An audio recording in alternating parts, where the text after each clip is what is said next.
क्या TikTok use करना safe है? कुछ ही दिनों पहले TikTok crossed 1 billion downloads world wide. इसका मतलब है कि 1/7 of the world population is using TikTok. इस ऐप पर किस टाइप का कंटेंट होता है, वो क्या सोशल मैसेज देता है, वो अच्छा है या नहीं, ये सब बात की बात है। Right now I want to share with you something very dangerous that I discovered about TikTok. You think that I am making sense? इस वीडियो को शेयर जरूर कीजिए क्योंकि इस वीडियो से किसी ना किसी को हेल्प हो सकती है। आज एक्चुअली मैं बहुत एडवेंचरस फील कर रहा था तो मैंने टिकटॉक डाउनलोड किया और मुझे एक काफी अजीब चीज रियलाइज हुई। यू सी, जब आप कोई वीडियो रिकॉर्ड करने की कोशिश करते हैं तब टिकटॉक आपसे आपकी कैमरा की, ऑडियो रिकॉर्ड करने की और SD कार्ड एक्सेस करने की परमिशन मांगता है। ये सारे परमिशंस मांगना बहुत सारे ऐप्स में कॉमन होता है, लेकिन प्रॉब्लम उस चीज की है जिसकी परमिशन टिकटॉक आपसे मांगता नहीं है लेकिन फिर भी डेटा आपसे चुराता है। That's your location.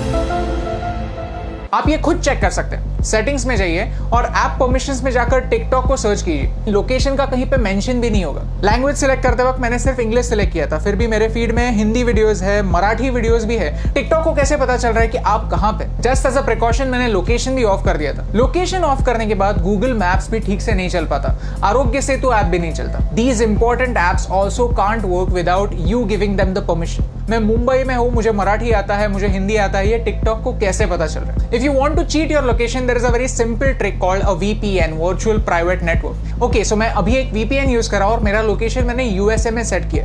On YouTube all the ads that I am getting over here are from the US। So मैंने YouTube को ट्रिक कर दिया। एज यू कैन सी मेरा हॉटस्टार नहीं चल रहा है और मजे की बात यह है कि अगर मैं टिकटॉक पे जाता हूं तो I can see all the same videos. So how is TikTok doing it? I found the answer. TikTok is using the data from your SIM card. जो सारा इंफॉर्मेशन जा रहा है वो मेरे सिम कार्ड से जा रहा है। क्या आपको समझ रहा है कि ये कितना डेंजरस है, कितना सिनिस्टर है? सीधे सिम कार्ड से आपकी रीजनल इंफॉर्मेशन लेना, डोंट यू थिंक एक वीडियो शेयरिंग ऐप के लिए ओवरकिल है, अननेसेसरी है?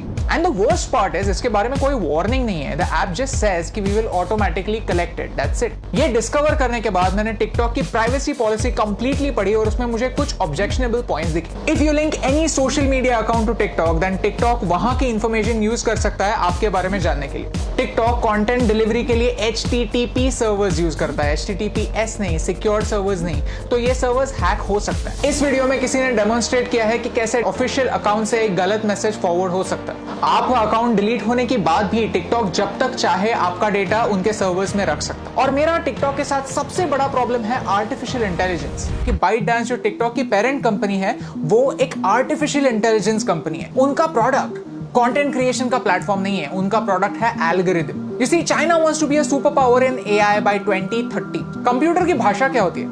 Zeros and ones, binary.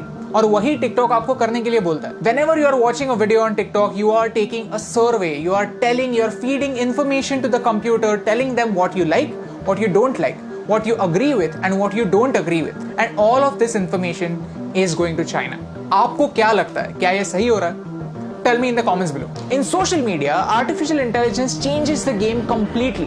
Computer decide करता है कि आपको क्या देखना चाहिए और क्या नहीं देखना चाहिए। सर्च का ऑप्शन ना होने की वजह से प्लेटफॉर्म कंट्रोल करता है कि आप क्या देखेंगे और ये एक बड़ा प्रॉब्लम है। ओके, सो चाइना पर आता है। चाइना में ऐसा लॉ है कि if you are a Chinese company, then you have to share the data that you collect with the Chinese government. And because of this, Indian ministry of defence ने armed forces को 42 apps अपने phone से delete करने के लिए कहा। India does not have a proper data protection act. We ourselves need to be extra safe. China में freedom of press है ही नहीं। पूरी प्रेस गवर्नमेंट के कंट्रोल में। Syria, Saudi Arabia, Afghanistan, Somalia, ये कंट्रीज भी फ्रीडम ऑफ प्रेस की स्केल पर चाइना से ऊपर आती हैं। और यही सारे रेस्ट्रिक्शंस उन सारे लोगों पर भी अप्लाई हो जाते हैं जो चाइनीज एप्स यूज करते हैं। Start talking about Tibet, start talking about Hong Kong, start talking about Taiwan. अगर आपका वीडियो स्ट्रेट अवे बैन नहीं हुआ तो वो ज्यादा लोगों तक नहीं पहुंचेगा। यू सी, आज चाइना को तिब्बत से प्रॉब्लम है, कल अरुणाचल प्रदेश से भी हो सकती है, लद्दाख से भी हो सकती है। If you can't talk about this stuff, how will you know about it? How will you raise your voice? And by using these Chinese apps we are supporting China's version of the internet.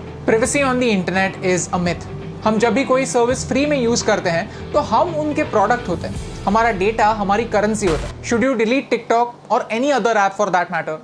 ये बताने वाला मैं कोई नहीं होता। But you can definitely take some precautions. If you have Chinese apps on your phones, then don't use UPI or any net banking apps on the same phone. When creating an account, don't use Google to sign in. Create a new account, use a different password. Cyber theft is real. Keep changing your passwords and keep your emails safe. If you go to haveibeenpawned.com, you can find out whether your personal information has been breached. All I want to say is this is not TikTok versus YouTube. I am giving you TikTok's example because TikTok is popular and you can check it yourself. If you're a TikTok creator, then this concerns you more than me because आपका data ज्यादा share हो रहा है. It's important for you to know कि China के products को सस्ता मत समझिए, चाइना के एप्स को फ्री मत समझिए because everything comes at a cost. My question is, can you pay the price?